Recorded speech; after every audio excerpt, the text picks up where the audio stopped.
Michael, thank you so much, and thanks to all of you for the chance to be together and to think together. This is indeed a complicated and fast-changing time, and a very dangerous one. So we really need clarity of thought.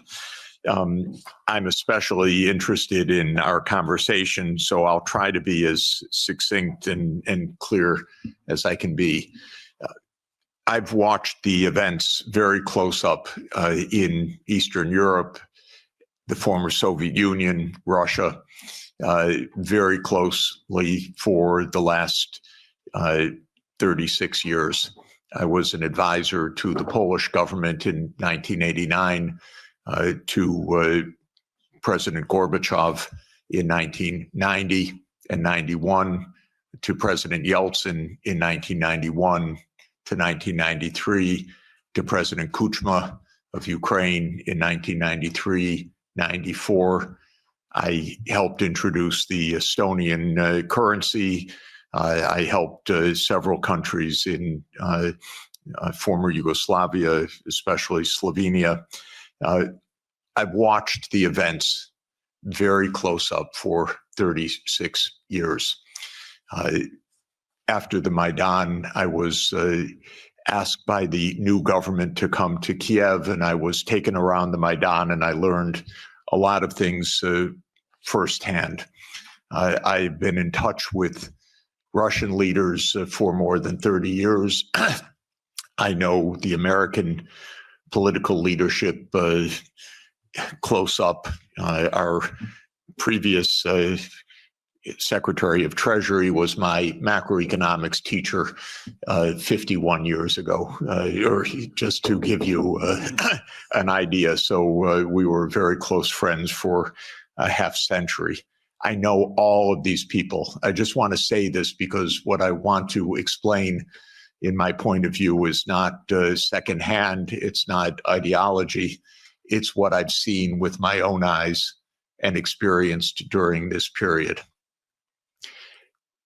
In my understanding of the events that have befallen Europe in many contexts, and I'll include not only the Ukraine crisis, but Serbia, 1999, the wars in the Middle East, including Iraq, Syria, the wars in Africa, including Sudan, Somalia, Libya. These are to a very significant extent that would surprise you, perhaps, and would be denounced about what I'm about to say. These are wars that the United States led and caused. And this has been true for more than 40 years now. What happened, more than 30 years, I should say, to be more precise. The United States came to the view, especially in 1990, 91, and then with the end of the Soviet Union, that the US now ran the world, and that the US did not have to heed anybody's views, red lines, concerns, security viewpoints, or any international obligations, or any UN framework. I'm sorry to put it so plainly, but I do want you to understand. I tried very hard in 1991 to get help for Gorbachev, who I think was the greatest statesman of our modern time. I recently read the archived memo of the National Security Council discussion of my proposal, how they completely dismissed it and laughed it off the table when I said that the United States should help the Soviet Union in financial stabilization and in making its reforms. And the memo documents, including some of my former colleagues at Harvard, in particular, saying we will do the minimum that we will do to prevent disaster, but the minimum. It's not our job to help. Quite the contrary, it's not our interest to help. When the Soviet Union ended in 1991, the view became even more exaggerated. And I can name chapter and verse, but the view was we run the show. Cheney, Wolfowitz, and many other names that you will have come to know literally believed this is now a US world and we will do as we want. We will clean up from the former Soviet Union. We will take out any remaining allies. Countries like Iraq, Syria, and so forth will go. And we've been experiencing this foreign policy for now essentially 33 years. Europe has paid a heavy price for this because Europe has not had any foreign policy during this period that I can figure out. No voice, no unity, no clarity, no European interests, only American loyalty. There were moments where there were disagreements and very, I think, wonderful disagreements, especially in the last time of significance was 2003 in the Iraq War, when France and Germany said, we don't support the United States going around the UN Security Council for this war. That war, by the way, was directly concocted by Netanyahu and his colleagues in the US Pentagon. I'm not saying that it was a link or mutuality. I'm saying it was a direct war. That was a war carried out for Israel. It was a war that Paul Wolfowitz and Douglas Feith coordinated with Netanyahu. And that was the last time that Europe had a voice. And I spoke with European leaders then, and they were very clear, and it was quite wonderful.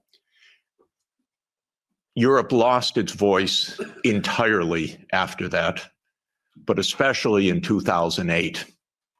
Now, what happened after 1991 to get to 2008 is that the United States decided that unipolarity meant that NATO would enlarge somewhere from Brussels to Vladivostok, step by step. There would be no end to eastward enlargement of NATO. This would be the US unipolar world. If you play the game of Risk as a child, like I did, this is the US idea, to have the peace on every part of the board. Any place without a US military base is an enemy, basically. Neutrality is a dirty word in the US political lexicon. Perhaps the dirtiest word. At least if you're an enemy, we know you're an enemy. If you are neutral, you're subversive. Because then you're really against us, because you're not telling us. You're pretending to be neutral. So this was the mindset, and the decision was taken formally in 1994, when President Clinton signed off on NATO enlargement to the east. You will recall that in February 7th, 1991, Hans-Dietrich Genscher and James Baker III spoke with Gorbachev. Genscher gave a press conference afterwards where he explained, NATO will not move eastward. We will not take advantage of the dissolution of the Warsaw Pact. And understand that was in a juridical context, not a casual context. This was the end of World War II being negotiated for German reunification. And an agreement was made that NATO will not move 1 inch eastward. And it was explicit, and it is in countless documents. And just look up National Security Archive of George Washington University, and you can get dozens of documents. It's a website called What Gorbachev Heard About NATO. Take a look, because everything you're told by the US is a lie about this. But the archives are perfectly clear. So the decision was taken in 1994 to expand NATO all the way to Ukraine. This is a project. This is not one administration or another. This is a US government project that started more than 30 years ago.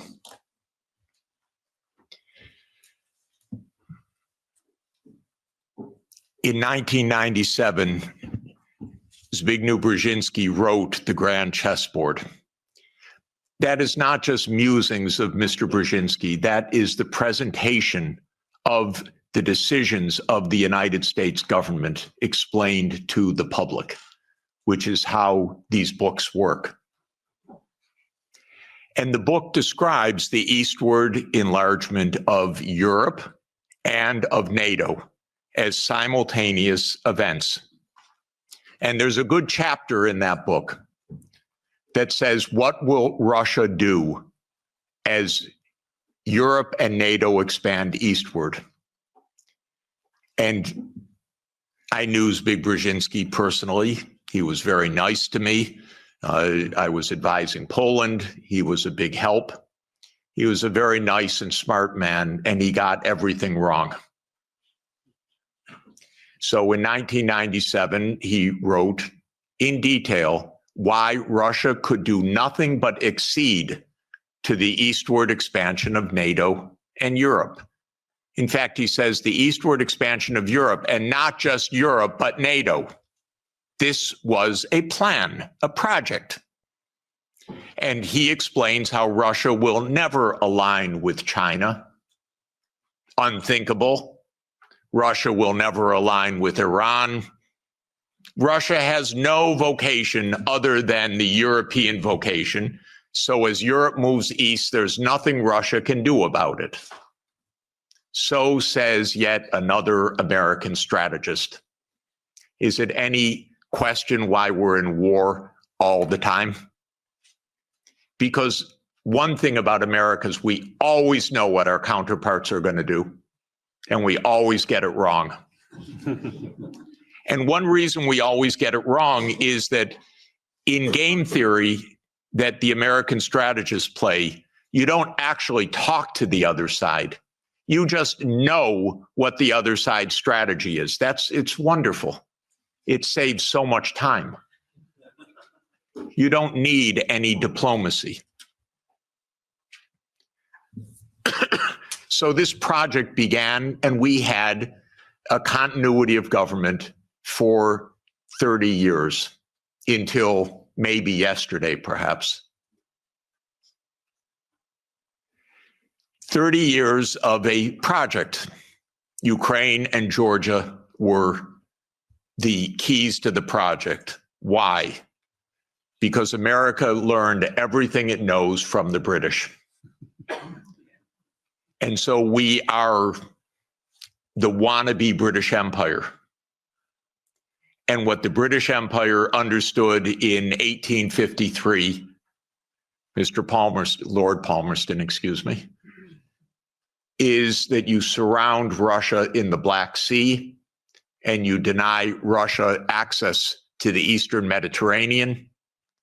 And all you're watching is an American project to do that in the 21st century.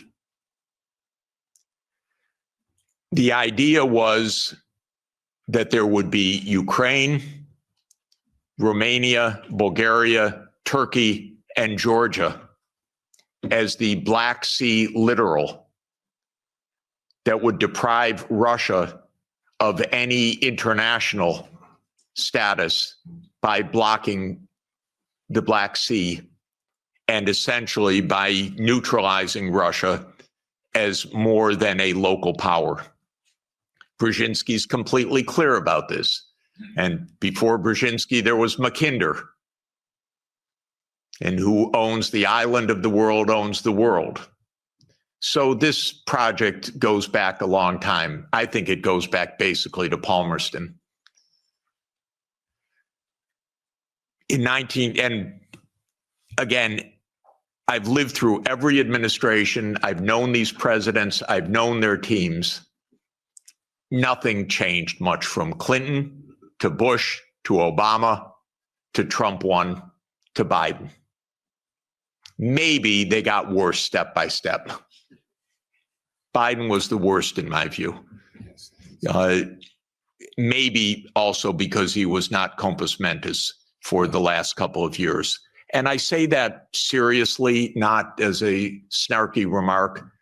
The American political system is a system of image. It's a system of media manipulation every day. It is a PR system. And so you could have a president that basically doesn't function and have that in power for 2 years and actually have that president run for re-election. And one damn thing is he had to stand on a stage for 90 minutes by himself. And that was the end of it. Had it not been that mistake, he would have gone on to have his candidacy, whether he was sleeping after 4 p.m. in the afternoon or not. So this is actually the reality. Everybody goes along with it. It's impolite to say anything that I'm saying because we don't speak the truth about almost anything in this world right now. So this project went on from the 1990s, bombing Belgrade 78 straight days in 1999 was part of this project. Splitting apart the country when borders are sacrosanct, aren't they indeed? Except for Kosovo. That's fine, because borders are sacrosanct except when America changes them. Sudan was another related project. The South Sudan rebellion. Did that just happen because South Sudanese rebelled? Or can I give you the CIA playbook to please understand as grown-ups what this is about? Military events are costly. They require equipment, training, base camps, intelligence, finance. That comes from big powers. That doesn't come from local insurrections. South Sudan did not defeat North Sudan or Sudan in a tribal battle. It was a U.S. project. I would go often to Nairobi and meet U.S. military or senators or others with deep interests in Sudan's politics. This was part of the game of unipolarity. So the NATO enlargement, as you know, started in 1999 with Hungary, Poland, and the Czech Republic. And Russia was extremely unhappy about it. But these were countries still far from the border. And Russia protested, but of course to no avail. Then George Bush Jr. came in. When 9/11 occurred, President Putin pledged all support. And then the U.S. Decided in September 20th, 2001, that it would launch 7 wars in 5 years. And you can listen to General Wesley Clark online talk about that. He was NATO's supreme commander in 1999. He went to the Pentagon on September 20th, 2001. He was handed the paper explaining 7 wars. These, by the way, were Netanyahu's wars. The idea was partly to clean up old Soviet allies and partly to take out supporters of Hamas and Hezbollah. Because Netanyahu's idea was there will be one state, thank you, only one state. It will be Israel. Israel will control all of the territory. And anyone that objects, we will overthrow. Not we exactly, our friend, the United States. That's U.S. policy until this morning. We don't know whether it will change. Now, the only wrinkle is that maybe the US will own Gaza instead of Israel owning Gaza. But the idea has been around at least for 25 years. It actually goes back to a document called Clean Break that Netanyahu and his American political team put together in 1996 to end the idea of the two-state solution. You can also find it online. So these are projects. These are long-term events. These aren't, is it Clinton? Is it Bush? Is it Obama? That's the boring way to look at American politics, as the day-to-day game. But that's not what American politics is. So the next round of NATO enlargement came in 2004 with 7 more countries. The 3 Baltic states, Romania, Bulgaria, Slovenia, and Slovakia. At this point, Russia was pretty damn upset.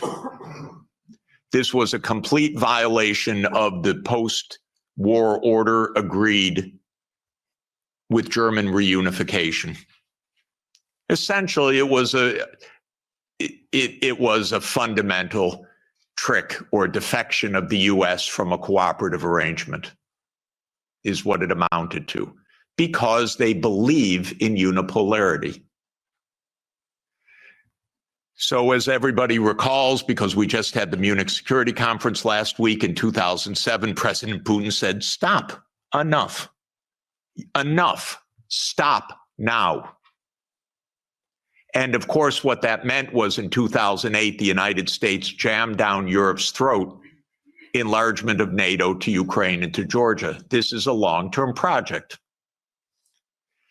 I listened to Mr. Saakashvili in New York in May of 2008, and I walked out, called Sonia and said, this man's crazy.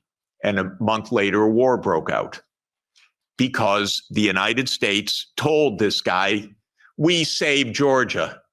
And he stands at the Council on Foreign Relations, says, Georgia's in the center of Europe. Well, it ain't, ladies and gentlemen. It's not in the center of Europe. And the most recent events are not helpful for Georgia, for its safety, and your MPs going there, or MEPs going there, and European politicians. That gets Georgia destroyed. That doesn't save Georgia. That gets Georgia destroyed. Completely destroyed.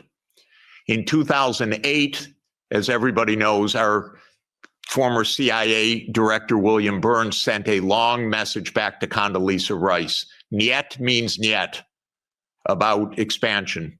This we know from Julian Assange, because believe me, not one word is told to the American people about anything, or to you, or by any of your newspapers these days. So we have Julian Assange to thank, but we can read the memo in detail.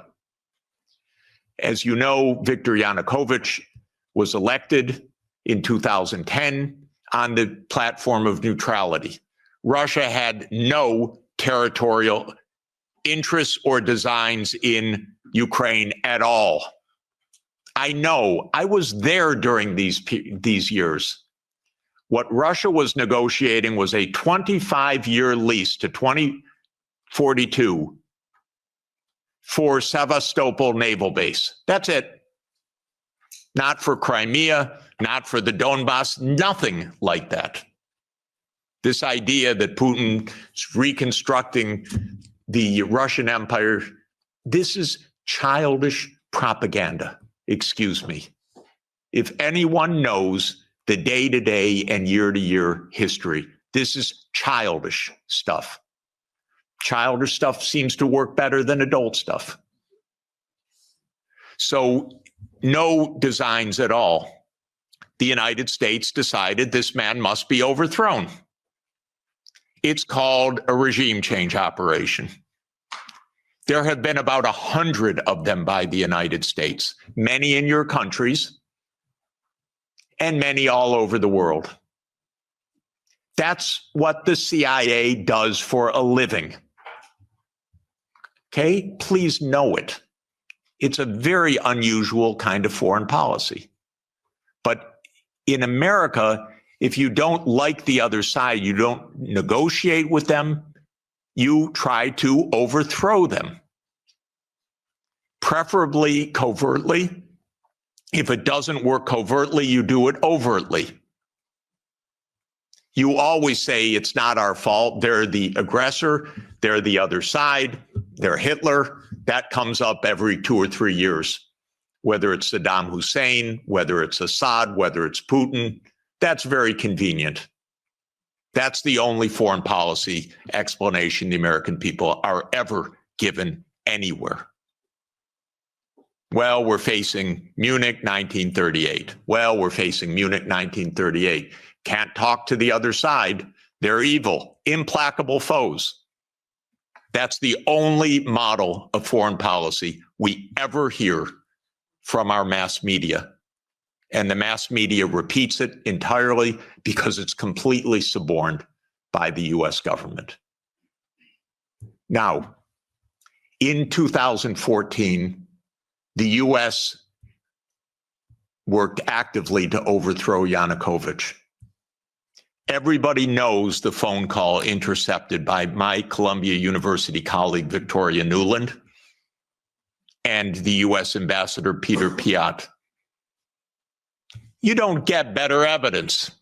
The Russians intercepted her call and they put it on the internet. Listen to it. It's fascinating. I know all these people. By the way, by doing that, they all got promoted in the Biden administration. That's the job. Now, when the Maidan occurred, I was called immediately. Oh, Professor Sachs, the new Ukrainian prime minister would like to see you to talk about the economic crisis. Because I'm pretty good at that. And so I flew to Kiev and I was walked around the Maidan. And I was told how the US paid the money for all the people around the Maidan. Spontaneous revolution of dignity. Ladies and gentlemen, please, where do all these media outlets come from? Where does all this organization come from? Where do all these buses come from? Where do all these people called in come from? Are you kidding? This is organized effort. And it's not a secret, except to citizens of Europe and the United States. Everyone else understands it quite clearly. Then came Minsk, and especially Minsk II, which, by the way, was modeled on South Tyrolean autonomy. And the Belgians could have related to Minsk II very well. It said there should be autonomy for the Russian-speaking regions in the east of Ukraine. It was supported unanimously by the UN Security Council. The United States and Ukraine decided it was not to be enforced. Germany and France, which were the guarantors of the Normandy process, let it go. And it was absolutely another direct American unipolar action with Europe, as usual, playing completely useless subsidiary role, even though it was a guarantor of the agreement. Trump won, raised the armaments. There were many thousands of deaths in the shelling by Ukraine in the Donbass. There was no Minsk II agreement. And then Biden came into office. And again, I know all these people. I used to be a member of the Democratic Party. I now am strictly sworn to be a member of no party because both are the same anyway. And because this is, the Democrats became complete warmongers over time, and there was not one voice about peace, just like most of your parliamentarians, the same way. So at the end of 1991, Putin put on the table a last effort in two security agreement drafts, one with Europe and one with the United States. The US put on the table December 15th, 2021. I had an hour call with Jake Sullivan in the White House begging, Jake, avoid the war. You can avoid the war. All you have to do is say NATO will not enlarge to Ukraine. And he said to me, oh, NATO's not going to enlarge to Ukraine. Don't worry about it. I said, Jake, say it publicly. No, we can't say it publicly. Say, Jake, you're going to have a war over something that isn't even going to happen? He said, don't worry, Jeff, there will be no war. These are not very bright people. I'm telling you, if I can give you my honest view, they're not very bright people. And I've dealt with them for more than 40 years. They talk to themselves. They don't talk to anybody else. They play game theory. In non-cooperative game theory, you don't talk to the other side. You just make your strategy. This is the essence of game theory. It's not negotiation theory. It's not peacemaking theory. It is unilateral, non-cooperative theory, if you know formal game theory. That's what they play. It started at the Rand Corporation. That's what they still play. In 2019, there's a paper by Rand, How Do We Extend Russia? Do you know they wrote a paper, which Biden followed, How Do We Annoy Russia? That's literally the strategy. How do we annoy Russia? We're trying to provoke it, trying to make it break apart, maybe have regime change, maybe have unrest, maybe have economic crisis. That's what you call your ally. Are you kidding? So I had a long and frustrating phone call with Sullivan. I was standing out in the freezing cold. I happened to be trying to have a ski day. And there I was, Jake, don't have the war. Oh, there'll be no war, Jeff. We know a lot of what happened the next month, which is that they refused to negotiate. The stupidest idea of NATO is the so-called open door policy. Are you kidding? NATO reserves the right to go where it wants without any neighbor having any say whatsoever. Well, I tell the Mexicans and the Canadians, don't try it. You know, Trump may want to take over Canada. So Canada could say to China, why don't you build a military base in Ontario? I wouldn't advise it. And the United States would not say, well, it's an open door. That's their business. I mean, they can do what they want. That's not our business. But grown-ups in Europe repeat this. In Europe, in your commission, your high representative. This is nonsense stuff. This is not even baby geopolitics. This is just not thinking at all. So the war started. What was Putin's intention in the war? I can tell you what his intention was. It was to force Zelensky to negotiate neutrality. And that happened within 7 days of the start of the invasion. You should understand this, not the propaganda that's written about this. Oh, that they failed and he was going to take over Ukraine. Come on, ladies and gentlemen, understand something basic. The idea was to keep NATO, and what is NATO? It's the United States, off of Russia's border. No more, no less. I should add one very important point. Why are they so interested? First, because if China or Russia decided to have a military base on the Rio Grande or in the Canadian border, not only would the United States freak out, we'd have war within about 10 minutes, but because the United States unilaterally abandoned the anti-ballistic missile treaty in 2002 and ended the nuclear arms control framework by doing so. And this is extremely important to understand. The nuclear arms control framework is based on trying to block a first strike. The ABM treaty was a critical component of that. The US unilaterally walked out of the ABM treaty in 2002. It blew a Russian gasket. So everything I've been describing is in the context of the destruction of the nuclear framework as well. And starting in 2010, the US put in Aegis missile systems in Poland and then in Romania. And Russia doesn't like that.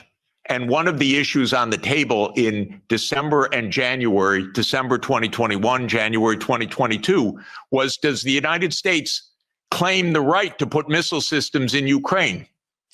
And Blinken told Lavrov in January 2022, the United States reserves the right to put missile systems wherever it wants. That's your putative ally. And now let's put intermediate missile systems back in Germany. The United States walked out of the INF treaty unilaterally in 2019. There is no nuclear arms framework right now.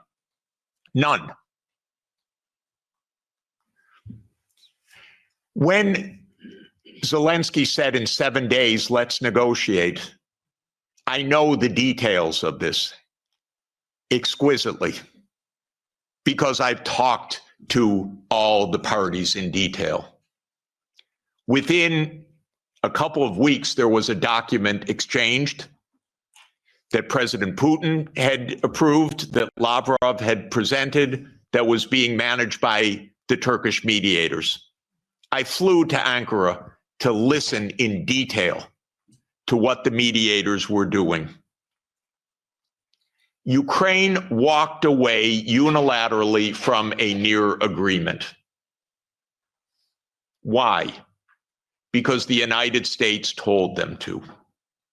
Because the UK added icing to the cake by having Bojo go in early April to Ukraine and explain. And he has recently, and if your security is in the hands of Boris Johnson, God help us all. Keith Starmer turns out to be even worse. It's unimaginable, but it is true. Boris Johnson has explained, and you can look it up on the website, that what's at stake here is Western hegemony. Not Ukraine, Western hegemony. Michael and I met at the Vatican with a group in the spring of 2022, where we wrote a document explaining nothing good can come out of this war for Ukraine. Negotiate now, because anything that takes time will mean massive amounts of deaths, risk of nuclear escalation, and likely loss of the war. I want to change one word from what we wrote then. Nothing was wrong in that document. And since that document, since the US talked the negotiators away from the table, about 1 million Ukrainians have died or been severely wounded. And the American senators, who are as nasty and cynical and corrupt as imaginable, say this is wonderful expenditure of our money because no Americans are dying. It's the pure proxy war. One of our senators nearby me, Blumenthal, says this out loud. Mitt Romney says this out loud. It's best money America can spend. No Americans are dying. It's unreal. Now, just to bring us up to yesterday, this failed. This project failed. The idea of the project was that Russia would fold its hand. The idea all along was Russia can't resist, as Zbigniew Brzezinski explained in 1997. The Americans thought we have the upper hand. We're going to win because we're going to bluff them. They're not really going to fight. They're not really going to mobilize. The nuclear option of cutting them out of SWIFT, that's going to do them in. The economic sanctions, that's going to do them in. The HIMARS, that's going to do them in. The ATACMS, the F-16s. Honestly, I've listened to this for 70 years. I've listened to it as semi-understanding, I'd say, for about 56 years. They speak nonsense every day. My country, my government.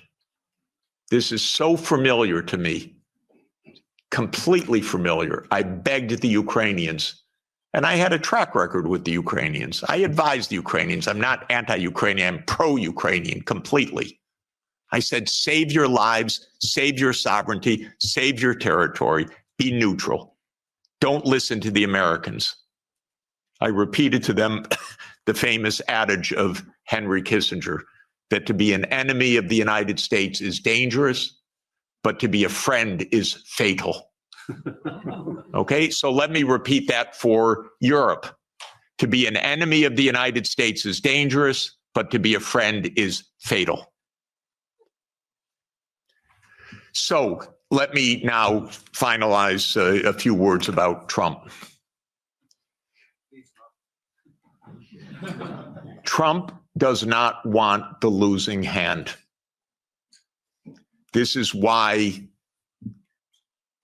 it is more likely than not this war will end, because Trump and President Putin will agree to end the war.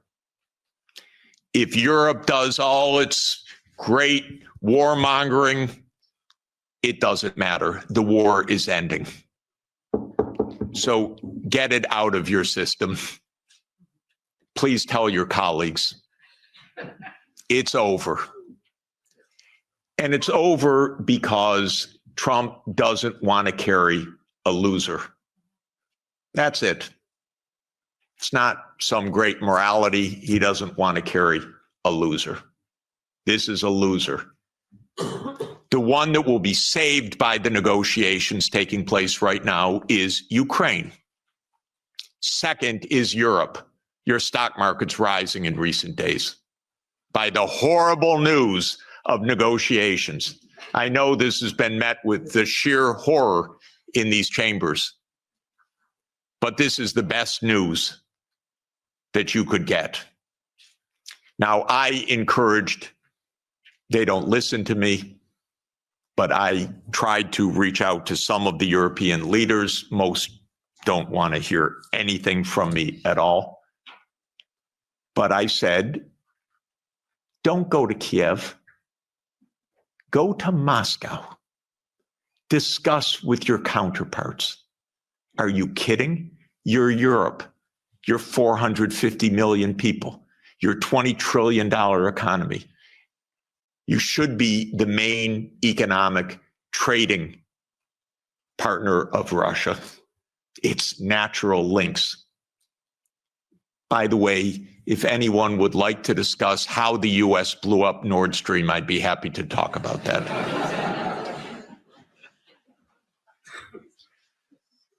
So the Trump administration is imperialist at heart. It is great powers dominate the world. It is we will do what we want when we can.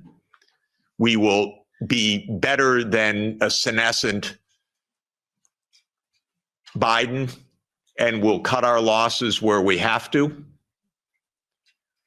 There are several war zones in the world, the Middle East being another. We don't know what will happen with that. Again, if Europe had a proper policy, you could stop that war. I'll explain how. But war with China is also a possibility. So I'm not saying that we're at the new age of peace, but we are in a very different kind of politics right now. And Europe should have a foreign policy. And not just a foreign policy of Russophobia, a foreign policy that is a realistic foreign policy that understands Russia's situation, that understands Europe's situation, that understands what America is and what it stands for, that tries to avoid Europe being invaded by the United States, because it's not impossible that America will just land troops in Danish territory. I'm not joking. And I don't think they're joking. And Europe needs a foreign policy, a real one. Not a, yes, we'll bargain with Mr. Trump and meet him halfway. You know what that will be like? Give me a call afterwards. Please don't have American officials as head of Europe. Have European officials. Please. Have a European foreign policy. You're going to be living with Russia for a long time. So please negotiate with Russia. There are real security issues on the table. But the bombast and the Russophobia is not serving your security at all. It's not serving Ukraine's security at all. It contributed to 1 million casualties in Ukraine from this idiotic American adventure that you signed on to and then became the lead cheerleaders of. Solves nothing. On the Middle East, by the way, the U.S. completely handed over foreign policy to Netanyahu 30 years ago. The Israel lobby dominates American politics. Just have no doubt about it. I could explain for hours how it works. It's very dangerous.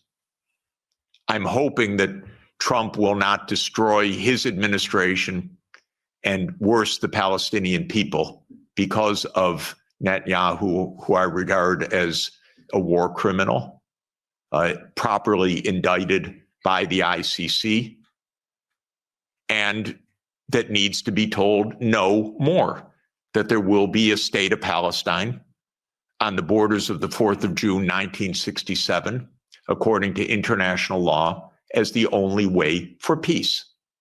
It's the only way for Europe to have peace on your borders with the Middle East, is the two-state solution.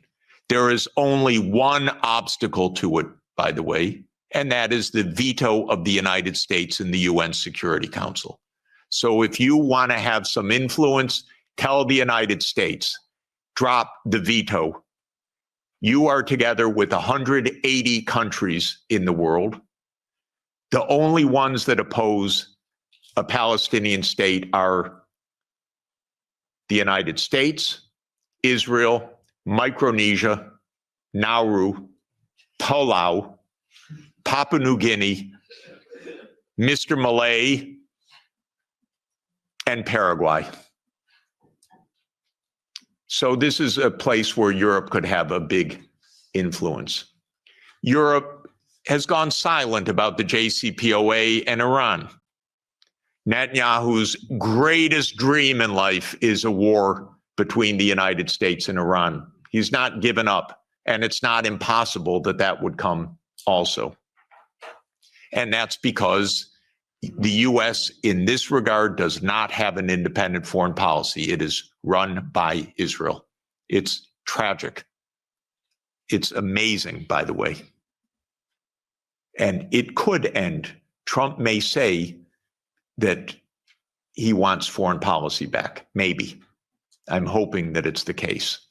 Finally, let me just say with respect to China, China is not an enemy. China is just a success story.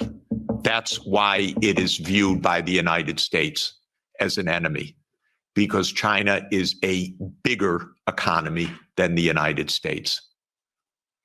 That's all.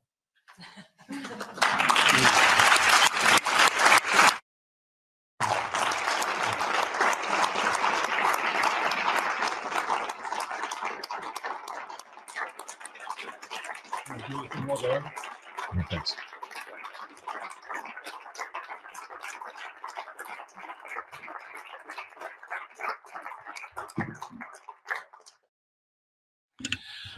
Very well. Now, questions. Please don't make any statements. Just make questions, because we are too many and we don't have all that much time. So where do I start? I start with on the left side. I have a preference to the left. Yes, you come on. Yeah, go ahead.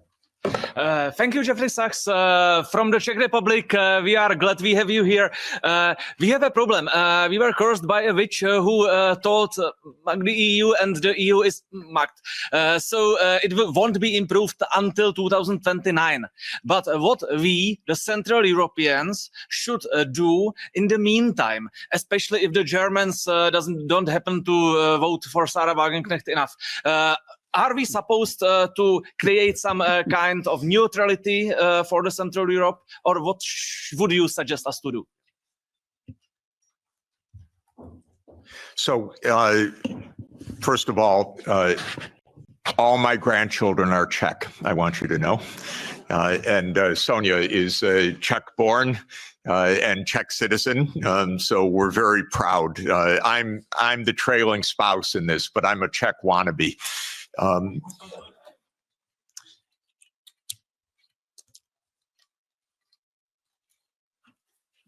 Europe needs to have a foreign policy that is a European foreign policy, and it needs to be a realist foreign policy.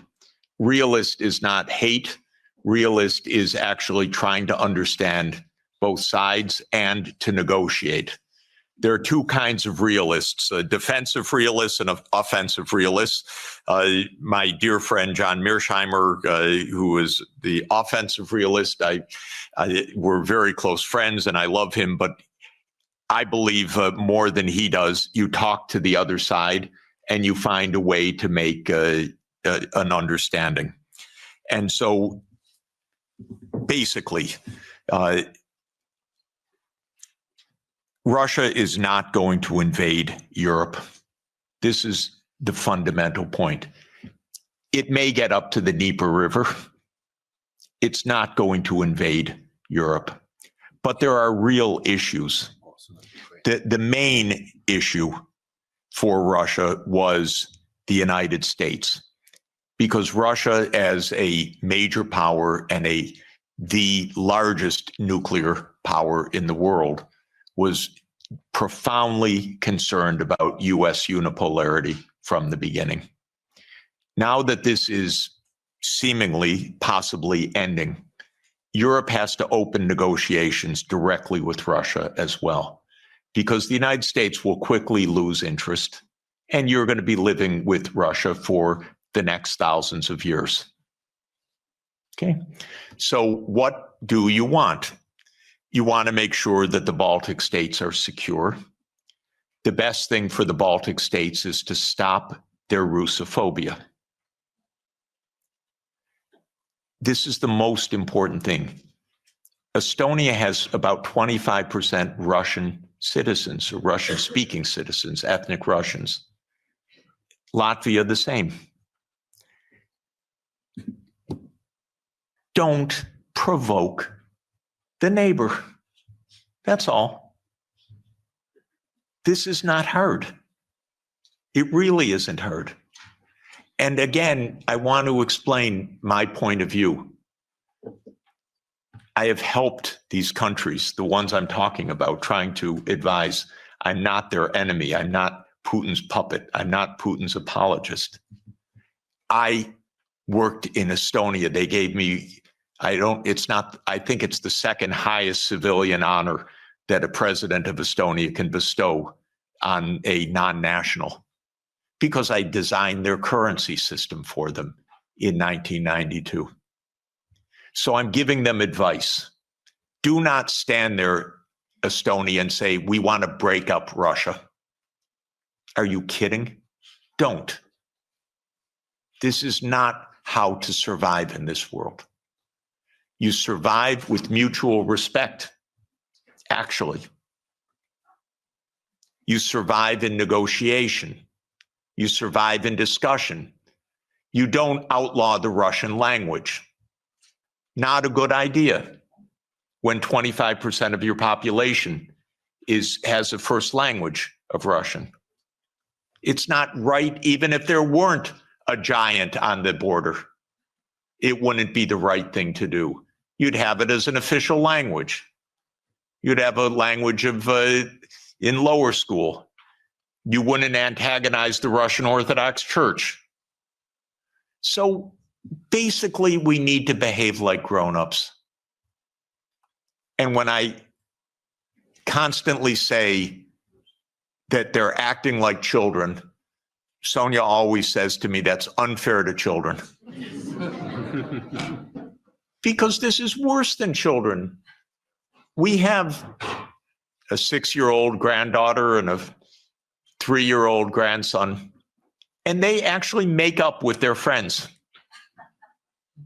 And we don't tell them, go, just ridicule them tomorrow and every day. We say, go, give them a hug and go play. And they do. This is not hard. By the way, well, anyway, I won't belabor the point. Thank you. So, elect a new government. No, I shouldn't say that. What all I should say is change policy. I don't want to have a political.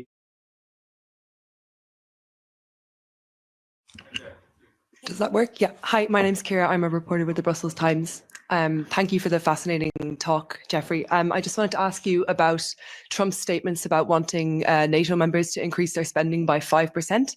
And we're now seeing lots of countries scrambling to prove that they're going to do that, including Belgium. And given that Belgium is also the NATO headquarters, I wanted to ask you what would be the appropriate response to those statements by NATO members? Thanks. We don't see exactly eye to eye on this question, so let me give you my own view. My first recommendation, with all respect to Brussels, is move the NATO headquarters somewhere else. I mean it seriously, because one of the worst parts of European policy right now is a complete confusion of Europe and NATO. These are completely different, but they became exactly the same. Europe is much better than NATO. In my opinion, NATO isn't even needed anymore. I would have ended it in 1991. But because the US viewed it as an instrument of hegemony, not as a defense against Russia, it continued afterwards. But the confusion of NATO and Europe is deadly, because expanding Europe meant expanding NATO, period. And these should have been completely different things. So this is the first point. My own view, again, with all respect to Michael, we only had a brief conversation about it, is that Europe basically should have its own foreign policy and its own military security, its own strategic autonomy, so-called. And it should.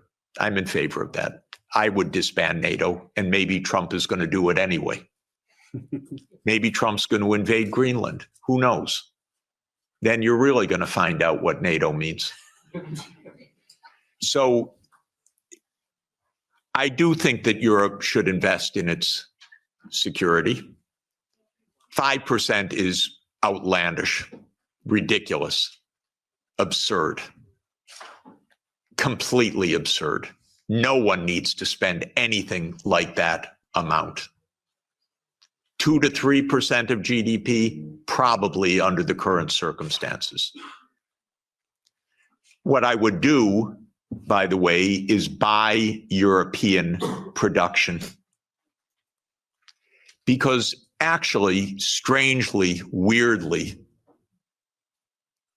unfortunately, in this world, and it's a truism, but it's unfortunate, so I'm not championing it, a lot of technological innovation spins off from the military sector because governments invest in the military sector. So Trump is an arms salesman. You understand that. He's selling American arms. He is selling American technology. Vance told you a few days ago, don't even think about having your own AI technology. So please understand that this increase of spending is for the United States, not for you. And in this sense, I'm completely against that approach. But I would not be against an approach of Europe spending 2 to 3% of GDP for a unified European security structure and invested in Europe and European technology, and not having the United States dictate the use of European technology. It's so interesting. It's the Netherlands that produces the only machines of advanced semiconductors, extreme ultraviolet lithography. It's ASML. But America determines every policy of ASML. The Netherlands doesn't even have a footnote. I wouldn't do that if I were you. Hand over all security to the United States. I wouldn't do it. I would have your own security framework, so you can have your own foreign policy framework as well. Europe stands for lots of things that the United States does not stand for. Europe stands for climate action. By the way, rightly so, because our president is completely bonkers on this. And Europe stands for decency, for social democracy as an ethos. I'm not talking about a party. I'm talking about an ethos of how equality of life occurs. Europe stands for multilateralism. Europe stands for the UN Charter. The US stands for none of those things.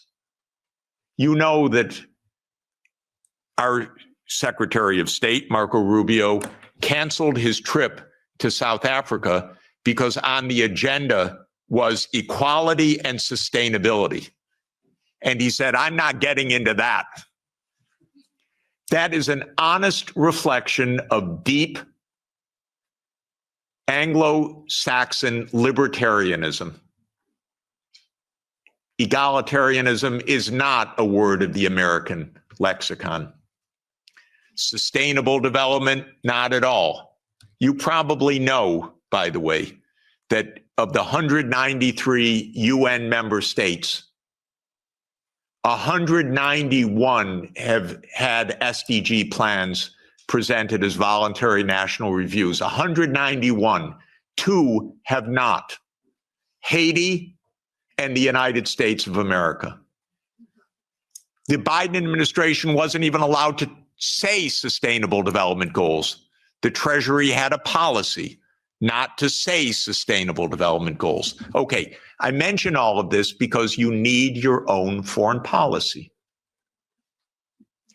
I issue a report, 2 reports each year, one, the World Happiness Report, and 18 of the top 20 countries, if I remember correctly, are European. This is the highest quality of life in the whole world. So you need your own policy to protect that quality of life. The United States ranks way down And the other report, where's my colleague Guillaume? He's somewhere in the room. Here, there he is. Guillaume Lafortune is the lead author of our annual Sustainable Development Report. And almost all of the top 20 countries are European countries because you believe in this stuff. And that's why you're the happiest, except in geopolitics. But quality of life. So you need your own foreign policy, but you won't have it unless you have your own security. You just won't. And so, and by the way, 27 countries cannot each have their own foreign policy. This is a problem. You need a European foreign policy and a European security structure. And by the way, although Michael assures me it's dead, I was the greatest fan of OSCE and believe that OSCE is the proper framework for European security. It could really work.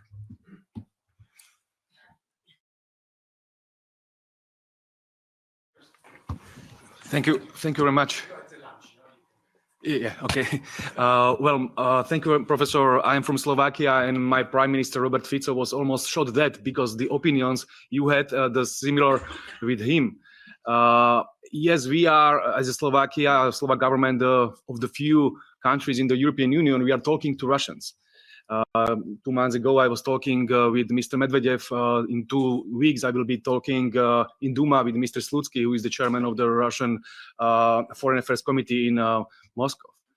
Maybe my question is, what would you be your message to Russians in this moment? Because as I heard, they're on the victorious wave. They have no reason not to conquer the Donbass because that's their war aim. And what can Trump can offer to them to stop the war immediately? What would be the message for Russians from your side? Thank you very much.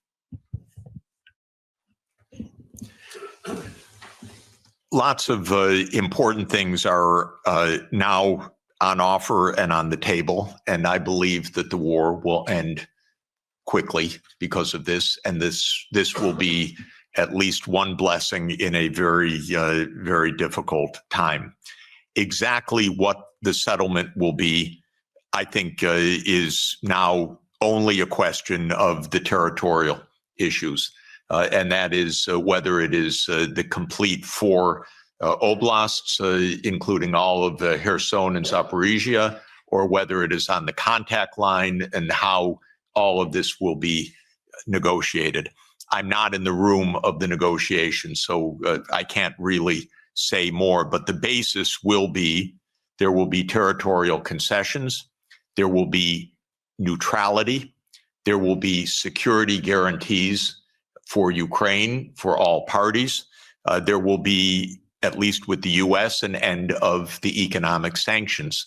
But what counts, of course, is Europe and Russia. I think that there are, and maybe there will be a restoration of nuclear arms negotiations, which would be extraordinarily positive. I think that there are tremendously important issues for Europe to negotiate directly with Russia. And so I would urge President Costa and the leadership of Europe to open direct discussions with President Putin, because European security is on the table. I know the Russian leaders, many of them quite well. They are good negotiators, and you should negotiate with them, and you should negotiate well with them. I would ask them some questions. I would ask them, what are the security guarantees that can work so that this war ends permanently? What are the security guarantees for the Baltic states? What should be done? Part of the process of negotiation is actually to ask the other side about your concerns, not just to know what they know as you think is true, but actually to ask, we have a real problem. We have a real worry. What are the guarantees? Well, I want to know the answers also. By the way, I know Minister Lavrov, for 30 years. I regard him as a brilliant foreign minister. Talk with him, negotiate with him, get ideas, put ideas on the table, put counter ideas on the table. I don't think all of this can be settled by pure reason because of oneself. You settle wars by negotiating and understanding what are the real issues, and you don't call the other side a liar when they express their issues. You work out what the implications of that are for the mutual benefit of peace.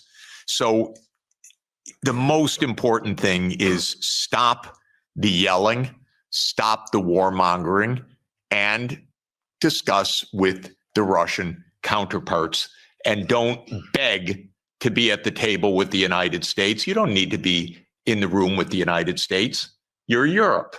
You should be in the room with Europe and Russia. If the United States wants to join, that's fine. But to beg, no. And by the way, Europe does not need to have Ukraine in the room when Europe talks with Russia. You have a lot of issues, direct issues. Don't hand over your foreign policy to anybody, not to the United States, not to Ukraine, not to Israel. Keep a European foreign policy. This is the basic idea.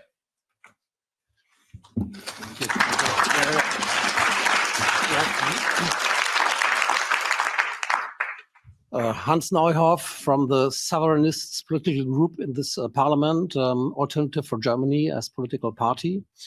First of all, let me thank you, Mr. Sachs, for being here and sharing your ideas with us, and be assured that many of your ideas and of your colleague John Mersheimer have well been received by political groups here and have been integrated into our agenda. I widely share your views.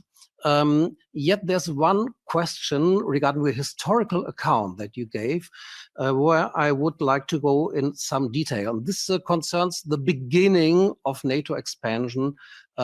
You reported from the website What Gorbachev Heard that there are many quotations from Genscher, for example, that NATO will not move 1 inch eastwards. Now, the 2+4 treaty has been signed in September 1990, right, in Moscow. So at that point in time, the Warsaw Pact still existed. And countries like Poland, Hungary, and Czechia part of the negotiations for the 2 and 4 treaty. So the Warsaw Pact actually dissolved in July 1991, and the Soviet Union dissolved in December 1991. So nobody who was present in the negotiations could speak for Poland, could speak for Hungary, could speak for Slovakia, that they would not try to become member of NATO once the overall situation has changed. So the counter argument, which we have to counter, is that it was on the will of these countries, of Poland, of Hungary, of Slovakia, that they wanted to join NATO because of the very history they had with the Soviet Union. And of course, Russia was still perceived in a way as a follower of the Soviet Union. So how do you counter that argument?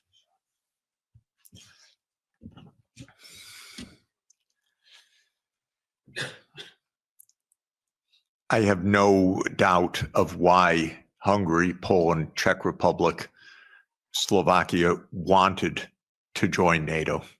The question is, what is the US doing to make peace? Because NATO is not a choice of Hungary, Poland, Czech Republic, or Slovakia. NATO is a US-led military alliance. And the question is, how are we going to establish peace in a reliable way? If I were making those decisions back then, I would have ended NATO altogether in 1991. When those countries requested NATO, I would have explained to them what our Defense Secretary William Perry said, what our lead statesman George Kennan said, what our final ambassador to the Soviet Union Jack Matlock said. They said, well, we understand your feelings, but it's not a good idea because it could provoke a new Cold War with Russia. So that's how I would have answered it. When those countries joined in the first wave, I don't think it was that consequential, in fact, except that it was part of a bigger project. And the project was spelled out already in 1994. There's a very good book by Jonathan Haslam, Harvard University Press, called Hubris, which gives a detailed historical documentation of step by step what happened. And it's really worth reading. So this is now, but the point I would really make is that Ukraine and Georgia were too far. This is right up against Russia. This is in the context of the complete destabilization of the nuclear framework. This is in the context of the US putting in missile systems on Russia's borders.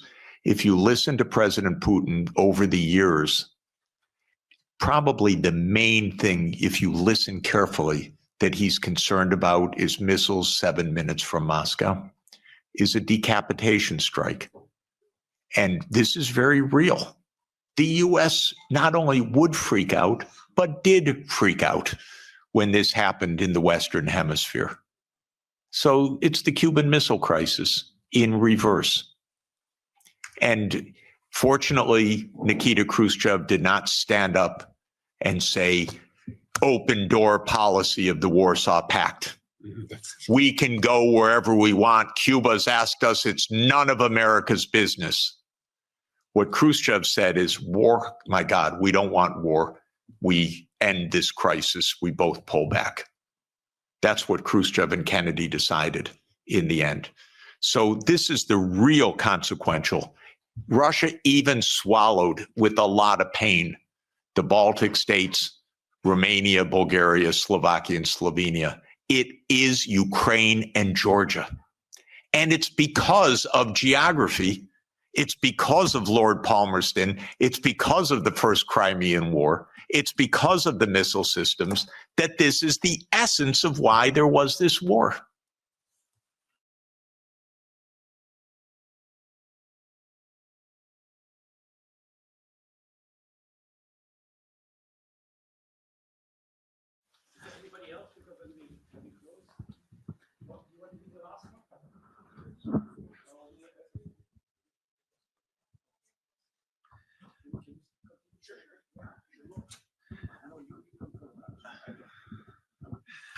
Thank you very much, Professor Sachs, for coming.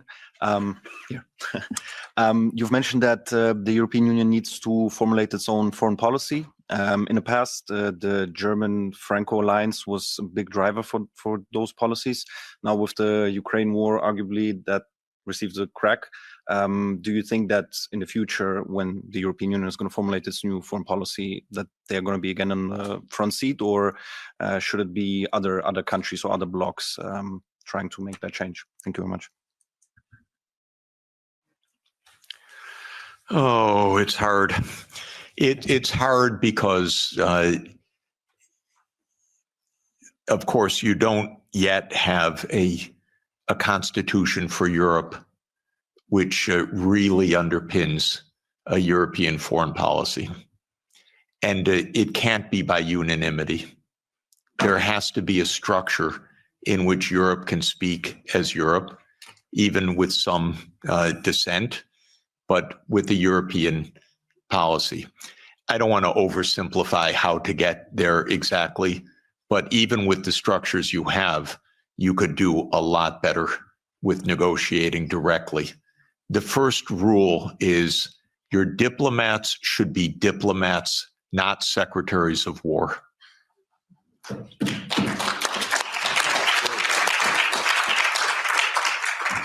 Honestly, that would go halfway, at least, to where you want to go. A diplomat is a very special kind of talent. A diplomat is trained to sit together with the other side and to listen, to shake hands, to smile, and to be pleasant. It's very hard. It's a skill. It's training. It's a profession. It's not a game. You need that kind of diplomacy. I'm sorry, we are not hearing anything like that. I'll just make a couple complaints. First, Europe is not NATO, as I said. I thought Stoltenberg was the worst, but I was wrong. It just keeps getting worse. Could someone in NATO stop talking, for God's sake, about more war? And could NATO stop speaking for Europe and Europe stop thinking it's NATO? This is the first absolute point. Second, I'm sorry, but your high representative vice presidents need to become diplomats. Diplomacy means going to Moscow, inviting your Russian counterpart here, discussing. This doesn't happen till now. So this is really my point. Now, I believe that Europe should become more integrated and more unified in the years ahead. I'm a strong believer in subsidiarity. So we were discussing, I don't think housing policy is really Europe's main issue. I think this can be handled at the local level or at the national level. I don't see it as a European issue, but I don't see foreign policy as being a 27 country issue. I see it being as a European issue. And I see security being at a European level. So I think things need to be readjusted, but I'd like to see more Europe for truly European issues and maybe less Europe for things that are properly subsidiary to Europe at the national and the local level. And I hope that such an evolution can take place. You know, when the world talks about great powers right now, they talk about US, Russia, China. I include India. And I really want to include Europe. And I really want to include Africa as an African Union. And I want that to happen. But you'll notice on the list, Europe doesn't show up right now. And this is because there is no European foreign policy. Okay.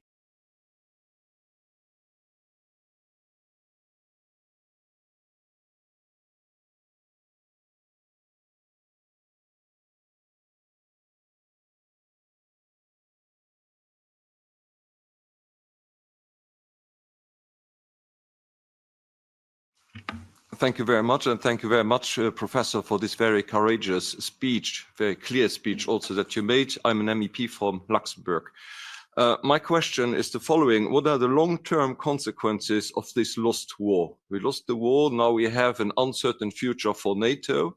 We have also clearly, and you refer to it, the marginalization of Europe. We have a strengthening of the BRICS countries, which can be rivals in many respects.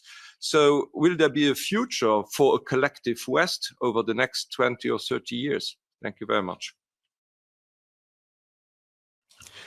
I don't believe there is a collective West. I believe that there is a United States and Europe that are in some areas in parallel interests and in many areas not in parallel interest. I want Europe to lead sustainable development, climate transformation, global decency. I believe if the world looked more like Europe, it'd be a happier, more peaceful, safer world, and longevity and better food, by the way. But just saying, in any event, Europe has a vocation that is rather different from the American tradition and, frankly, from the Anglo-Saxon tradition, because it's been 200 years of Anglo-Saxon hegemony or aspirational hegemony. The British still believe they run the world. It's amazing what nostalgia means. They don't even stop. It's almost like a Monty Python skit, actually. But in any event, where was I? I'm thinking of Monty Python when the knight gets all his limbs cut off and says, "Everything's fine, I'm victorious." That's Britain, unfortunately, and so it's really terrible. So no, I don't believe in the collective West. I don't believe in the global South.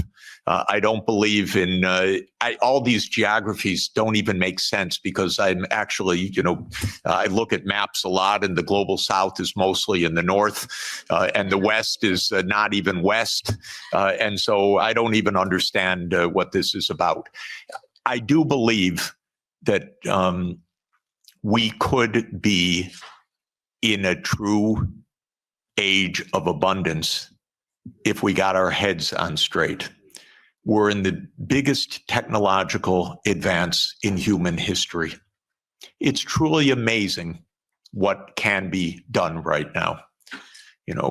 I marvel at the fact that somebody who knows no chemistry won the Nobel Peace Prize for chemistry because he's very good at deep neural networks, a genius, Demis Hassabis. They figured out protein folding that generations of biochemists spent their whole lives on. And now DeepMind figured out how to do it, by the thousands of proteins. We have friends that spent their entire life on one protein, brilliant friends. And now what we can do. So if actually, and same with renewable energy, as everybody knows, the price has come down by more than 2 orders of magnitude, the costs.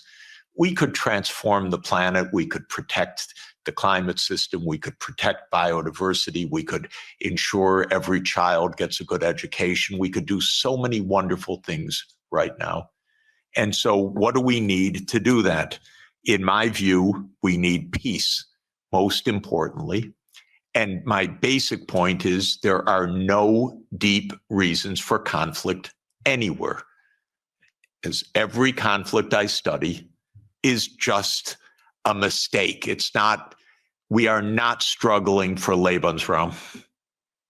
That idea that came from Malthus and that became a Nazi idea was always a wrong idea. It was a mistake, a fundamental intellectual mistake.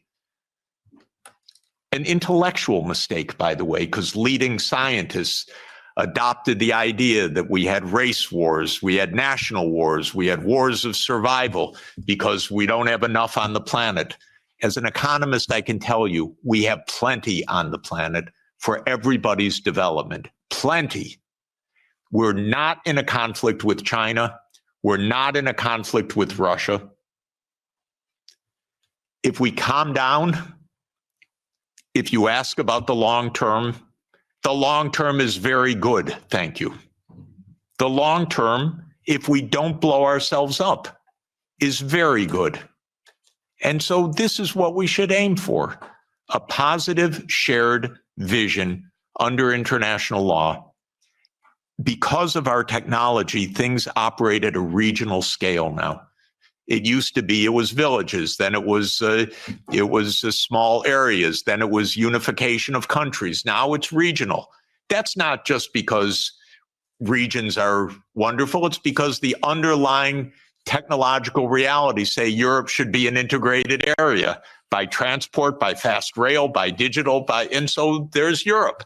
The politics follows the technological realities to a very important extent. We're in a world of regions now. So Europe should be Europe. with subsidiarity. Don't lose all of the wonderful, wonderful national and local elements. But Europe should be Europe. So the good side is I want Europe to have diplomacy, for example, with ASEAN. I spend a lot of time with the ASEAN countries. If the EU Green Deal, wonderful idea. I said many years ago, okay, to the ASEAN leaders, make an ASEAN Green Deal, and then talk with the Europeans so that you have this wonderful relationship, trade, investment, technology. So last year they announced an ASEAN Green Deal. What did Europe do about it? Nothing. It said, sorry, we're in the Ukraine war, thank you. No interest. So this is my point. The prospects are very positive if we construct the peace.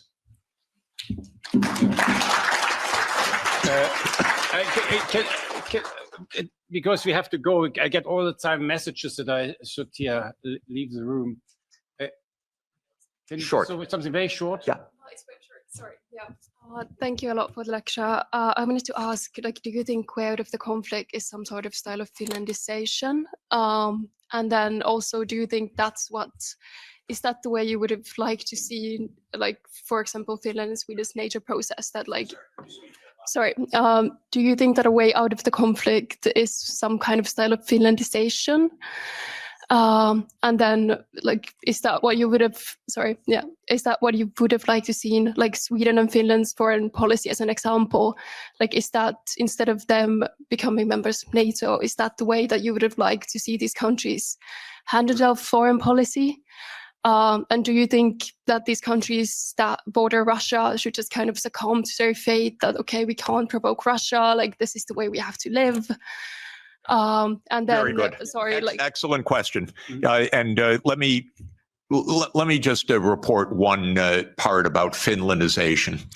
Finlandization landed Finland #1 in the World Happiness Report year after year. Rich, successful, happy, and secure. That's pre-NATO. So Finlandization was a wonderful thing. #1 in the world. When Sweden and Finland and Austria were neutral. Bravo, smart. When Ukraine was neutral, smart. If you have two superpowers, keep them apart a little bit. You don't have to be right with your nose up against each other, especially if one of them, the US, is pushing its nose into the other one. And so Finlandization, to my mind, has a very positive connotation. So does Austrianization. Austria, 1955, signed its neutrality. The Soviet army left. And Austria is a wonderful place, by the way. Absolutely wonderful. And so this is basic how to avoid conflict. If the United States had any sense at all, it would have left these countries as a neutral space in between the US military and Russia. But that's where the US lost it. Okay.